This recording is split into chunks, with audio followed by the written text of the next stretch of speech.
today on the show, I am so excited to be chatting with Zach Stern. Zach is the CEO and founder of Official, the next generation relationship status that is gamifying the relationship for couples. Prior to founding his company, he was an investment analyst and associate at a $1 billion venture fund in New York City. He studied finance and business management at NYU's Stern School of Business. He loves speaking with founders and learning about what people are dedicating their lives to doing. Zach, so glad to have you here on the show today. Thank you so much for having me here today. You know, for the audience's context, Zach and I think we connected about a month or two ago, and you introduced me to this app, and I was just immediately drawn to the app just because of the fact that, you know, this entire podcast is centered around relationships, and what you're doing with your app is kind of elevating the way in which we experience our relationships, kind of enhancing the honeymoon or enhancing rather the experience after the honeymoon phase for romantic relationships. You know, oftentimes what you find is that after the honeymoon phase, you know, fades away, you start getting into this comfort zone. You start not feeling as if you have those butterflies anymore that you wanted, you know, that you initially had when you first got into that romantic relationship. And you're thinking like, oh, is this really going to last? You know, is this really what I truly thought it was going to be when I first started out with, you know, my partner? And so it's a really interesting app that you've developed. And I'm really excited to be chatting about it and the different findings and learnings that you've discovered as part of this development of this app to, you know, keep that spark alive for people that are in romantic relationships right now. And to kind of start off, I'm really curious, you know, coming from a finance background and then transitioning into the startup world and specifically with dating, you know, it's kind of like a very opposite sides of the spectrum in a sense. You know, what initially got you interested in, I guess, one, getting into startups, two, getting into specifically the dating app game, and then three, you know, building out this app with Official? Yeah, I'll try to hit all those points. But like you said, when you typically think of finance guy, you don't think of relationships, you don't think of deep thoughts and that kind of stuff. Mm-hmm. So I was blessed that I was able to get away from it before it was too late. Always wanted to go into startups. It was something that I knew as a kind of a little kid. I loved tinkering. I always had hundreds of ideas and always wanted to kind of build something. So that to me wasn't the craziest part. The relationship aspect was a little bit out of left field. When I was little, my mom would always say that I was a little romantic, but I didn't think that would ever leave me here. What led me to really build Official was kind of two sides. It came from the financial side of things and it came from the emotional side. From the financial side, I kind of just saw that dating apps were pretty broken. I mean, if you look at a dating app, you'll see that there's just this misaligned incentive that no one's really talking about. It's really this kind of thing that when you're looking at the dating app, you're both the customer as well as the product. They're trying to match you with someone else. And when you Mm-hmm. leave, they lose you as a customer and they lose you as a potential match for someone. So when I was looking at that, I was like, wow, I've taken, basic economics. I studied business. So Mm-hmm. when you see that when someone leaves, that's bad, but it goes with their goal, you notice that there's a misaligned incentive. So when the dating Mm-hmm. app wins, the user loses. When the user wins, the dating app loses. And that's why we see that over 40% of people on dating apps don't send a single message because half of them are either ghost accounts or they're not using it for their actual purpose. And it's something Mm-hmm. that I saw that I was like, wow, this doesn't make a lot of sense to me. Besides that, in the emotional side, I was dating my girlfriend long distance at the time. I was in London. She was in New York. I had a notes tab about her on my phone, another one about her family. I had Instagram save folders. We would plot different locations we wanted to go to around Europe when we would travel. And then at the same time, all of my friends around me were in these relationships and everyone wanted to be a quote unquote perfect couple. And it was something to me where I realized all of my information was so segmented. There was nothing around me that I could keep. And it was such an intricate part of my life, but there was no data around it like there was in any other part. So with that in mind, I wanted to create a platform with the key purpose of keeping it all in one place. And then what I realized was I wanted to make a platform that helped me keep someone. There's thousands of platforms out there to help you find someone, but there's none to help you Mm-hmm. keep someone. And so that's really our goal at Official is to help people have better relationships with those that they want to have relationships with. Yeah, that, you know, that point about wanting to, I guess, have a, I don't want to necessarily call it like a playbook, but having like that notes Yeah. section, like you were mentioning, in terms of like, you know, remembering little details here and there that will help enhance the relationship, your experiences that you're gonna eventually seek out, you know, in the future after that initial period of meeting together and getting to know one another. A lot of dating apps do miss out on that. It's like now you're in a sense off to fend off on your own. Like you were mentioning, it's like the dating app loses once you're gone. But in reality, it's a matter of, all of us have busy lives. All of us are trying to, um, figure out our own selves, and at the same time, foster a great, healthy relationship with our partner. And so I'm wondering from your perspective, you often hear about this idea that, people feel as if they get stale and they get distance after, a couple of months, couple of years, whatever the case may be of their relationship. And it might be just because, like you mentioned, like they don't have this note taking kind of mechanism where they can kind of remember these small fine-tuned details that can really enhance and take their relationship to the next level, because you're really getting in deep in terms of understanding your partner on a much deeper, more authentic level, and not just the surface level, trying to be the perfect couple, like you were mentioning, on a surface level, on an exterior surface.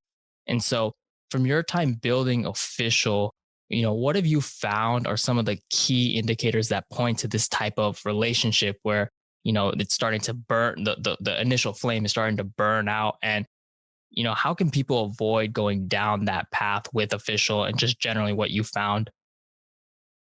Yeah, that's a great question. What I would say is, first off, it's natural. Everyone gets to the end of that period after doing research of our own and after looking at research out there. The average honeymoon phase lasts from typically it lasts until about 8 to 14 months.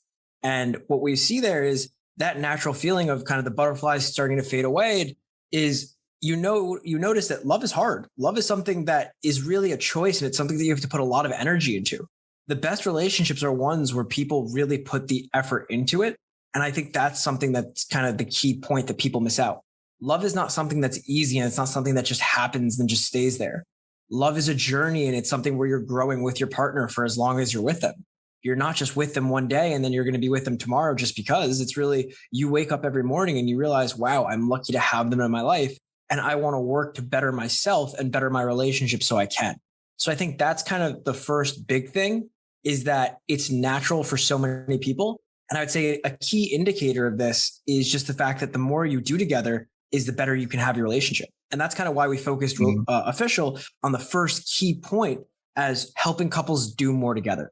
Because you notice when you're doing more activities with your partner, you're releasing serotonin, it's activating the frontal lobes, and you're bonding with your partner more so, which continues to enhance these feelings longer. It's not that the relationship burns out, or it's not that you lose this sense of kind of love. It's more so that you have to just keep putting in that effort and keep finding those interesting opportunities together. I would say kind of the best thing to do if you are feeling like this is to try to do something spontaneous. Try to remember the first time that you were with your partner and you felt something new. These new emotions and these new feelings, doing something new is what kind of helps us fall in love. And you can do that again and again. Yeah, it's so funny because when you think of those like new experiences at the initial phase, you're like, I'm figuring out all these different things about myself, about my partner, during the initial phases, and it's just such an exciting period of time. And then as time goes on, you're thinking, oh, all these new exciting experiences, they're all gone. We've already done them. There's now that we get into a routine, but I think with official, it helps you keep that variety, keep that spontaneity in terms of wanting to constantly learn. It's like you mentioned, it's a choice of wanting to constantly learn new things about your partner, and having those spontaneous experiences, those spontaneous ventures and journeys are what are going to bring you closer together, rather than feel as if you're starting to get into a stale kind of more routine phase that you often hear about in a dating relationship. And so when it comes to, so I'm curious, is there a difference you found in terms of just for the sake of doing it, seeking out spontaneous experiences versus a more natural way of doing it? Do you find there's a nuance there that does play into how the relationship plays out? Yes and no. I would say there's a nuance there, but the key issue in that kind of black and whiteness of it is that a lot of the times, if you don't have that kind of catalyst to help you do it, you won't do it at all. So finding new things to do is very difficult. I live in New York personally, and there are days where I feel like there's nothing to do in New York. You and I both know, and everyone listening, there's plenty of things for me to do in New York. It's just that I haven't put in the effort to finding them. And we've gotten a lot of feedback where some people are like, well, why would I want to do a date when someone else found it? And I'm like, well, you're right. You're doing a date that someone else found, but you still get to have your own unique experience. I'm not Hmm. writing the experience for you. I'm not telling you what to do, how to do it. I'm just trying to help people find different things that pique their interest. And that's kind of why we chose the first iteration of this, is to really feed you and give it to you in the easiest, subtle way to allow you to do new things. Yeah, yeah. I think that's such a great point because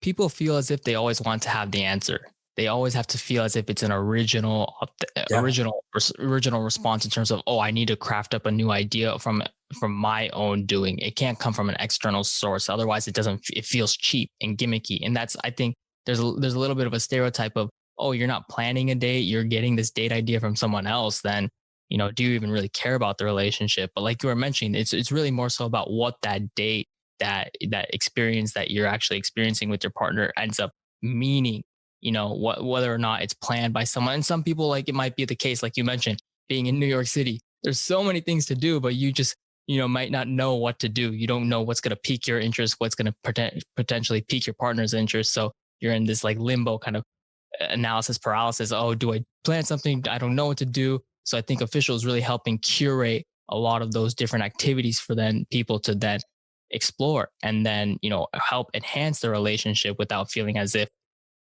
I don't really know what to do. It helps, get over that barrier. And so from your time building official, how does that process work in terms of how you go about curating those activities based on, I guess it would be like geography, based on a Yeah. kind of a profile? How does that process work? So it's been a long learning curve to figure that out. We curate and get our dates three ways. The first is we have a partnership with a company, and we're really lucky to have them. And they tie into kind of national players and international players that allow us to have some of the greatest kind of entertainment out there, whether it's concerts, movies, dinners, cruises, amusement parks. We get that from them. Then at that same time, we have an internal team writing about different unique date ideas. So whether it's buying a s'more maker from Amazon and shipping it home and having a indoor movie night, something like that, where you're not going to find that on any kind of recommendation list, but it's something where we're really trying to write and trying to make it so that no matter where you are, you can find it. And then that last piece is official in and of itself is also a social media platform. So one thing that I realized and kind of what I was talking about before was I wanted a platform that I could use that would save my kind of relationship and document it. But at the same time, we know that relationships are super personal. So we give users a choice. You can either post privately, so just to you and your significant other, to your friends, which would be more like Instagram, or Mhm. publicly. And when you actually post publicly, that gives that date recommendation to anyone around you. So we Mm. allow it to have community focused dates as well, because we feel we don't know all the answers. There's going to be some incredible dates, and there already have been, where people have put things like whale watching, just going to Home Depot and trying to find something to build together. The randomest things that people enjoy doing. I'm not going to know them all. So I'd much rather let the community also kind of curate dates around them. And that's what we've really allowed them to do in the first kind of iteration.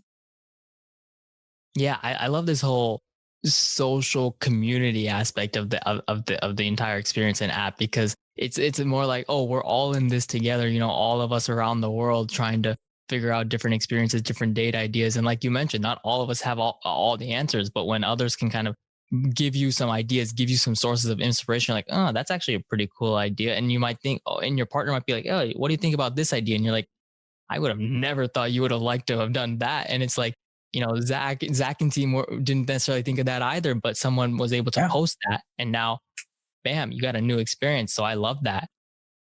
And so, from all of these experiences that you've been able to craft, kind of this entire library of experiences for people in different localities, what are some of the simplest ways you found from this entire research of curating different dates and different experiences that so far help couples to keep that spark alive with their partners? Yeah, I would say it's two things. One of the things is really just trying to set time aside to really make sure that you do it. So it's one thing to identify that you want to do it. It's another thing to take action and actually go through that route. Hmm. And then two, it's doing things that you both enjoy. Life is all about compromise, but it's also all about doing something that you're both going to really enjoy. And it's not something that you have to enjoy every day. You both don't have to love everything you do, but you should both enjoy it because you're with the other person. And I think that's something that really should go without saying. Relationships are very difficult, but they still should be fun, especially when you're doing something fun. So what we found is that some people love swiping and love just swiping left and right on different dates and ideas, but a lot of them don't do anything. And then there are others who just post their own dates and then don't swipe at all. And it's interesting because you see that either party may be happy, but we think that they'll either be happy, they'll be more happy if they were able to do both sides of it. Mhm. Just finding your own dates or just curating dates is difficult, but mixing them together and allowing people to do more than they initially thought is even better. Like you said before, we don't have all the answers, and I don't bet my users have all the answers either. Everyone's looking for help, and this is one of those things that we're trying to build a platform and a community of people, like you said, that just want to do it together and want to try to have a little fun while doing it. Yeah. So on that note of like you mentioned, it's a matter of yeah, blocking out that time of actually wanting to do it, not a matter of just swiping left or right. How have you found is that really just something that's out of your control as, the developer of the app, or how do you get people to get over that hump? Is it really a Yeah. matter of the community that really helps foster that kind of that impetus for people to make that time and versus it just being like a swipe left, swipe right, like traditional dating apps? So in a very altruistic sense, I'd love to say that it just happens, but it doesn't. So what we're doing is we're kind of talking about the piece that we haven't touched upon, which is the gamification aspect of it. So Mhm. we're trying to gamify relationships as well to allow couples to get rewarded for things they're already doing or things that we think they should be doing. So whether it's checking in on each other and seeing how they're feeling, going on dates or swiping, we give couples in-app kind of currency that they can then use in the future to actually get discounts off of dates. So it's something where we're incentivizing people and we're guiding them and we're kind of using this kind of little carrot to try to incentivize them to do this. So I can't make you go on the dates, but I can help you swipe through them and reward you for posting. So it helps both them and us. It helps us because then we get new great date ideas, and it helps them because then they're actually getting to do what we're hoping for them to. Right, right. Got it. Got it. So then does it ever get to a point where the users get so good at this? They're like so great at thinking about new ideas. Zach has helped them out with the app. They're like, oh, we don't need Zach anymore. They end up opting off. Or do you feel as if it's just the community that you've been able to build and that that sort of gamification? It's like, what's the new thing that I can do that Zach is, helping me discover and explore? Yeah. So, we're lucky. We're very new. So it's one of those things where we still have a lot of tricks up our sleeves. And we're really developing in kind of our V2 and V3. We've already outlined a lot deeper concepts. So whether it's touching intimacy, help, guidance, we're really trying to help relationships or even just show you what a healthy relationship is. One thing that we didn't realize at first is a lot of people have in their mind an unhealthy relationship. Some people, unfortunately, their first relationship is when they're in high school or when they're in college, and it could be an unhealthy or toxic relationship. And then that's Mhm. their benchmark as to what the relationship is. So we're Right. trying to educate people as this is what a typical healthy relationship looks like. Your relationship might not fall into this exactly, but this is typical. It can deviate on either side. And obviously, if you feel happy and you're doing okay and you're safe, it's a great relationship. But this is the basic of a healthy relationship. And that's where we're kind of going into next. And that's something where there's no one really else in the space that's trying to show you and educate you in such a way where we want to just guide people and help them in every step of the way, whether it's their first date or whether it's their thousandth date. We kind of just want to be a resource to them. So we think we're building out a platform that allows us to do that, and that we're going to keep adding dates and keep adding things where they're not going to get bored.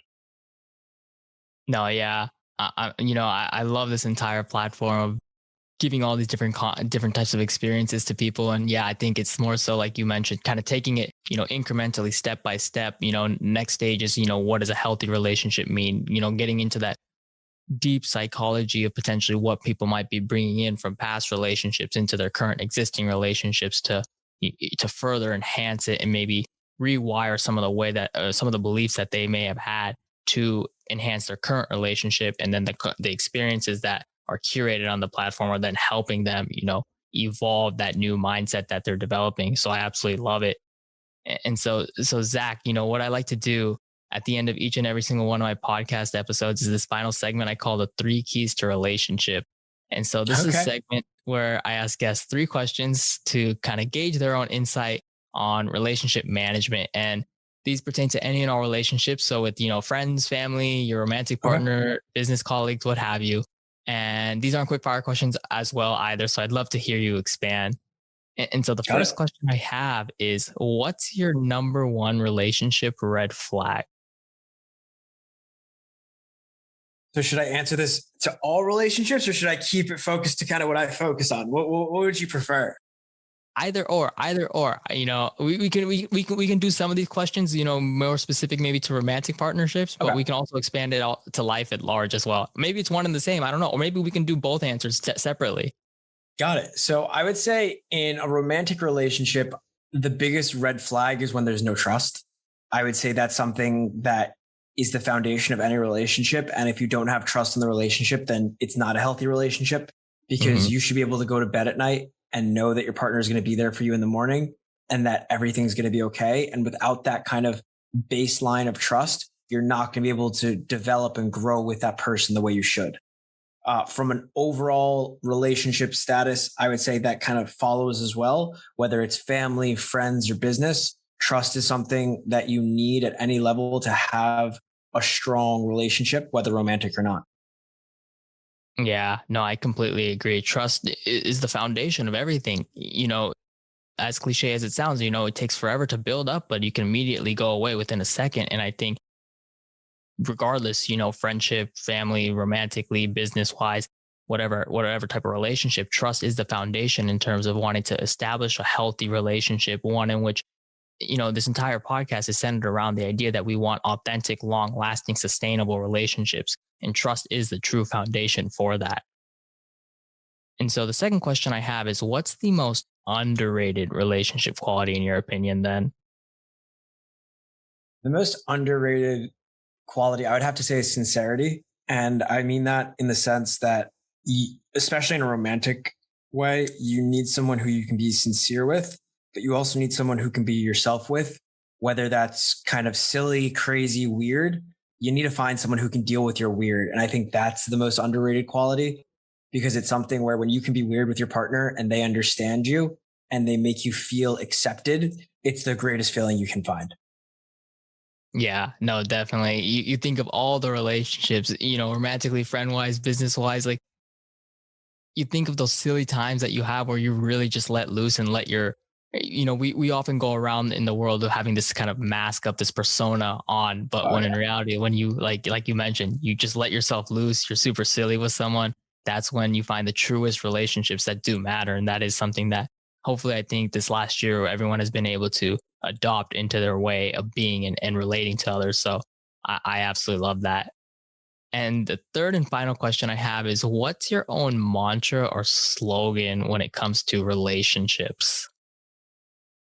I don't know if it's a slogan per se, but it was something that my father told me that his father told him. And it's kind of a rule of thumb. And it's to, whenever you're angry, don't make a decision. And whenever you're emotional, don't make a decision. Wait 24 hours.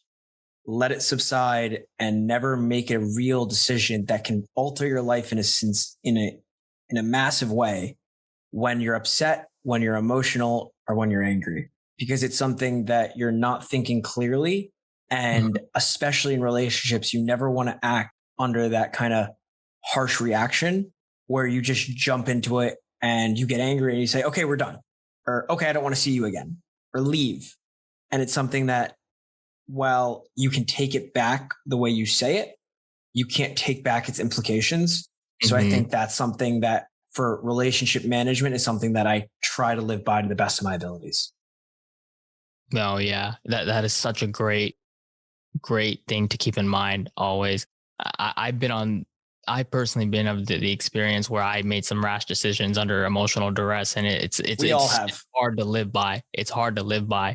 And like you mentioned, you can take the decision back in a way, but the implication always stays with you. Like I'm thinking right now, there's some decisions like I personally have experienced where I'm like, oh, I wish I could have had that back. And it just feels as if there's like a stain on a relationship because of it. So I think being able to, and it takes a lot of time. It takes a lot of time to really Yeah. manage your emotions, understand where those emotions are coming from, and being able to control them in a healthy manner in such a way where you can relate to others in a much more grounded state, not one in which you're completely feel as if you're out of control, feel as if, like you mentioned, your emotions are taking control of you. So, I absolutely love that. And so, Zach, this has been such a great conversation. I'm so glad to have gotten to know more about you, more about what you're doing with Official, how you're helping people, enhance their relationships past just the traditional dating app services where, after you initially meet someone, there's still so much more you have to experience with this person, so much more you're wanting to learn about this individual and the different types of ideas and experiences and ways in which you can learn about them. Often we feel as if we're stuck trying to figure it always out on our own. Eventually, it's like, how much more can I do in the geography I'm currently situated in, or how much more can I learn about my partner? I feel as if I've learned the whole like everything about him, but in reality, like you mentioned, it's a lifelong journey. It's a choice of wanting to constantly learn, and Official is providing this platform to help individuals learn more about their partner through curated experiences. And so for the listeners and the viewers, if they're interested in learning more about you, learning more about Official, downloading Official, how can they best get connected with you and the entire Official platform? Yeah. Best way to connect with me is find me on Twitter, Stern Zach, SternZac. That's just my handle. Right now, we're actually stopping downloads. So we went a little crazy. This past week, we went viral in Europe. So we put up a wait list for the time being, but we'll be back up and running in probably early June is what I'd say. So right now, if you want to get on the wait list and you want to be one of the first people onto it, find us at getofficial.co.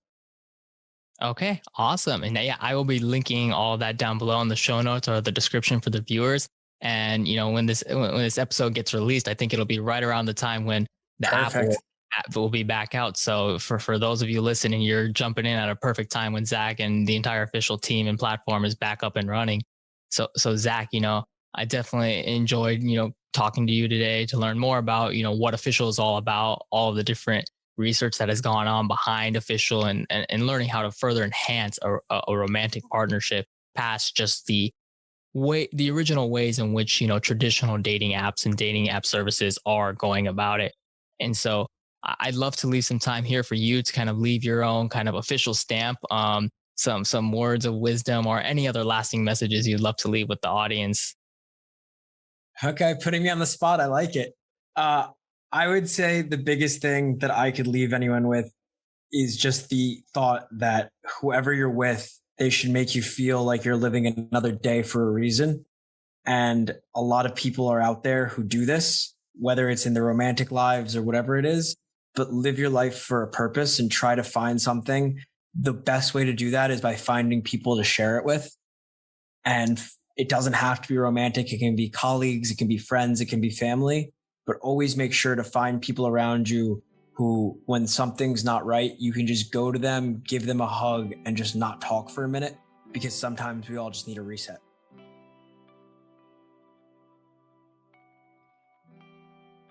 Hey everyone, my name is Shadman Rahman, and thanks for tuning in to my YouTube channel today.